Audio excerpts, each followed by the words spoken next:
मी सचिन साळुंखे. आपण आता हे जे पाठीमागचं दृश्य बघत आहात, पाठीमागे हे पाषाणचं तलाव आहे.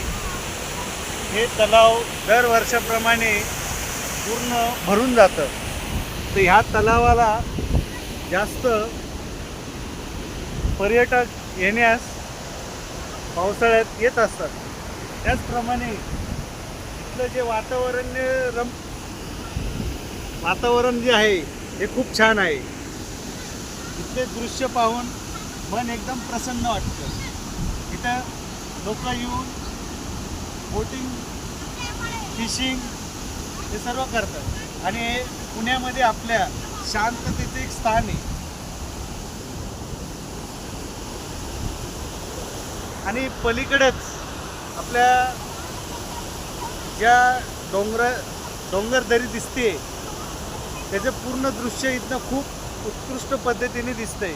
आणि इथे निसर्गाचा जो आनंद आहे तो पूर्णपणे आपल्याला उत्साहाने आणि खूप आनंदाने इथला परिसर पाहण्यास एकदम मन सोप्त होऊ शकतं. त्यामुळे आपण इथे पाषाण तलावाला जरूर येऊन भेट द्यावी.